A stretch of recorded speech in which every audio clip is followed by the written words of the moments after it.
For the majority of people, there's only one main reason to buy electronic drums, namely noise reduction. They don't want to disturb others when playing drums. Sadly, most e-drum kits are still too loud to be played in an apartment. And no one has warned the drummer about this before he bought his e-drum set. The most critical part of almost every e-drum kit is the kick pad. The impact noise of the beater travels through the floor and is audible from downstairs. But other components can be a problem too. Almost all electronic drum manufacturers are very good at hiding the fact that their drum kits are not nearly as quiet as advertised. What follows is a disappointed drummer who consistently fears an angry neighbor knocking at the door. In this video, I will tell you everything about e-drum noise and how to reduce it to a minimum. I will tell you what gear is effective and what you should buy or build. Noise isolating platforms are very effective DIY solutions if built properly. They consist of a top wooden plate and a dampening material between plate and floor. There are two main methods to make such a platform. The isolation material can either be a tennis ball or a special low frequency isolation foam called Cymbal. Both methods work effective if done correctly. I personally prefer the latter one though, as Cymbal is used by professionals and allows you to calculate the exact amount of isolation material needed in order to build a well-functioning platform. I made a detailed video implementing this method. Find the link in the video description. The tennis ball method works for some, but is rather a low-budget solution that does its job more or less. I will link a playlist of such platform builds at the end of the video. Building a noise platform can rather be cheap, depending on the country you live in and the accessibility of the parts and materials. The effectiveness reaches from not effective at all to very effective. The downside is a wobbling electronic drum set. If you know what you're doing, you can reduce the impact noise significantly. But keep in mind, this is mostly a DIY approach. The Roland NE10 boards and the NE1 cups are professionally designed noise isolators for the exact purpose of eliminating e-drum kick pad noise. These boards and cups are placed underneath kick pedals, bass drum legs and hi-hat stands. They promise a noise reduction of 75%, which is true according to my experience. The Roland noise eaters are the best isolating solution out there. They are very flat, provide a clean look and protect the floor from damages caused by the kick pedal screws. They are expensive, especially if you have a double kick setup like me, but I still think the noise eaters are worth every cent. I consider them as the best electronic drum investment for one exact reason. You will only buy them once and keep them forever, no matter if you change the e-drum kit or its components. They will never be outdated because they do not consist electronics that gets old. You do not only buy an expensive rubber board here, but the freedom to play your drum set without disturbing others. The noise eaters work for almost any electronic and acoustic kick drum and hi-hat pedal. They can even be cheaper than a DIY platform, especially if the material is expensive in your country or if you do not have the time to build one or the DIY skills. They are clearly my number one noise isolation solution. Sadly, Roland noise eaters can rarely be found on eBay or Reverb, as almost no one gives them away. If you're lucky to see them second-hand, try to get them as quickly as possible. Drumtech sells drum beaters with a soft beater head. These beaters reduce the impact noise and are very effective in combination with rubber kick pads. The R-Drum soft beater, a similar product which is not in production anymore, is the best soft beater out there. Luckily, I still have a pair of them for my kick pedal. Soft beaters do only slightly reduce the impact noise. They have to be used in combination with another noise reduction product. Using them on its own will most likely not solve your problem. Do not buy them and expect that the impact noise is gone. They can be seen as an add-on to minimize the impact noise further, but not as a standalone solution. An obvious downside is the wear. The foam material cannot last forever, meaning you have to exchange them frequently. By the way, felt beaters and ball beaters will not decrease noise at all. Using the right mesh head will help to keep the noise down. The Chubecki mesh head or the Roland power ply are very good choices if the kick trigger system used underneath the head does not come with a dampening system. These dampers make the kick drum feel more realistic by reducing the rebound, but they increase the impact noise. Ergo, the Roland KD120 and KD140 are not the quietest kick pads due to their dampening systems. It is better to use an empty shell with low noise mesh heads and an R-Drums RTB or a Roland KD30 trigger. Resonant mesh heads are also a factor. Make sure your bass drum is empty and does not have an acoustic resonant drum head. Get a cheap 1-ply resonant mesh head to keep the kick noise low. Not having a resonant mesh head can increase the noise.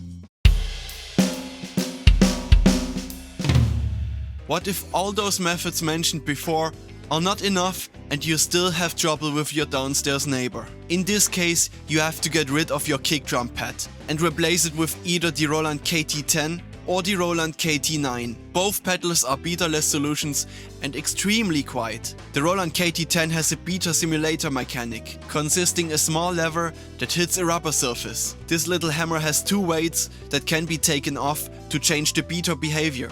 The KT10 is the best beaterless pedal on the market, and it feels very close to a real bass drum pedal pad setup.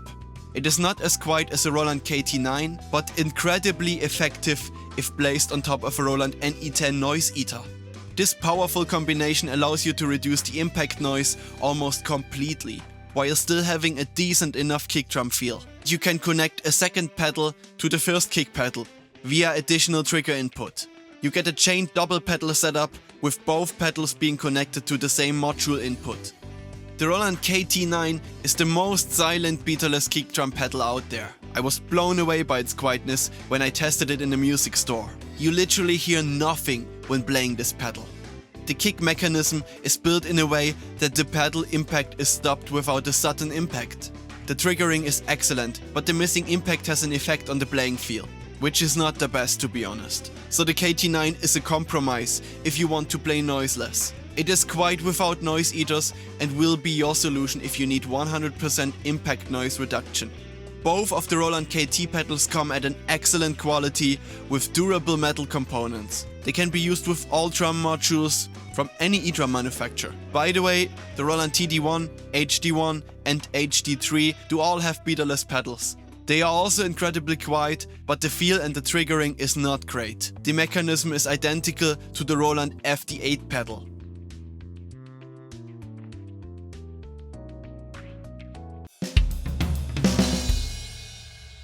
Electronic drums do not only cause impact noise that is transferred through the floor, but actual room noise, so it is important to get quieter components for your set. Mesh heads can be very loud and therefore realistic in terms of rebound, or very quiet and bouncy as a trampoline. Roland mesh heads are rather quiet, the Remo silent stroke is silent, as suggested by the name, and the Chubecki 3-ply heads are also perfect for keeping the noise down. But all of these cause a stronger rebound, especially the 1-ply heads. The Roland Powerplies do still have a pretty good noise rebound ratio. Drumtech Realfee heads and even the Drumtech 2-ply heads do feel amazing. They are the best mesh heads you can get, but they are also loud. At least louder than Roland heads. You see, there is either rebound or silence. You cannot have both with mesh heads. Drum shells itself do make a difference in terms of noise. If you use open shells, they might amplify the stick noise, no matter what mesh head you use. If you use closed shells with a resonant mesh head, the drum can be quiet even if you apply a noisy mesh head, like the Drumtech Realfee.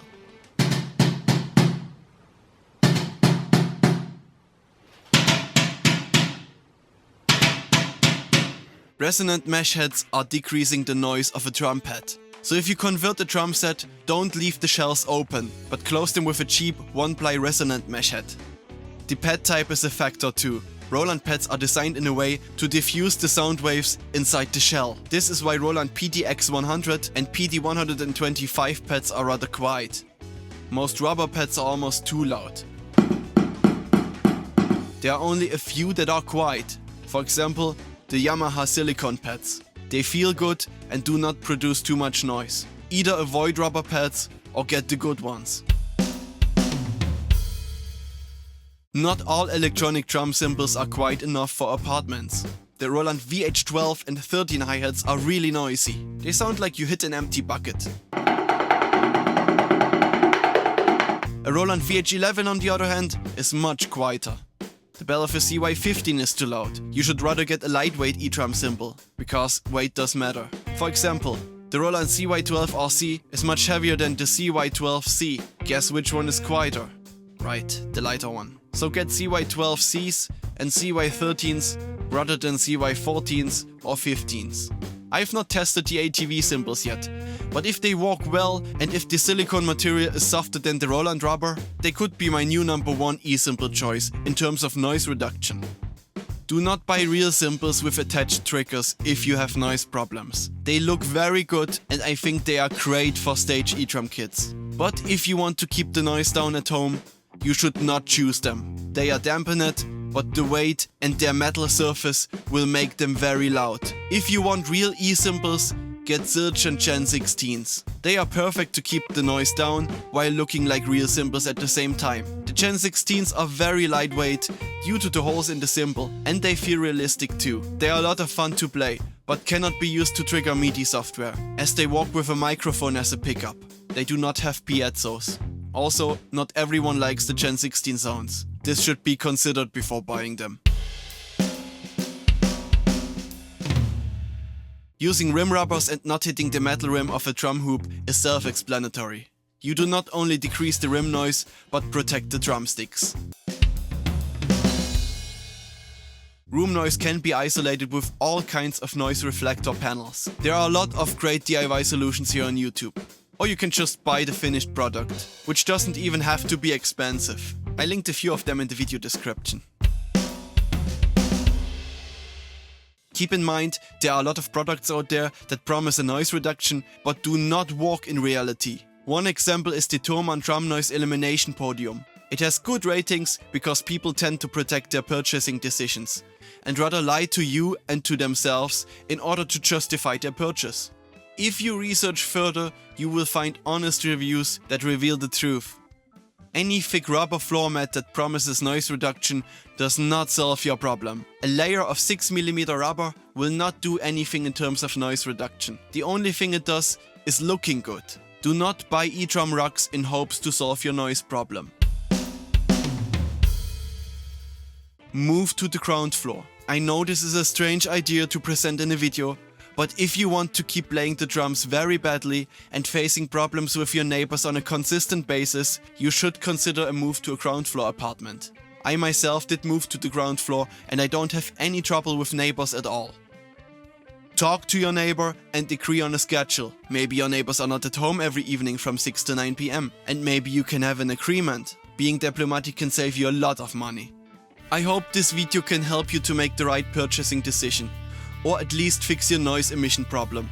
Find all links to the products and videos mentioned in the video description. If you like my work and want to support me, you can order your Amazon items through my affiliate links. This way, I get a small commission without you having to pay anything.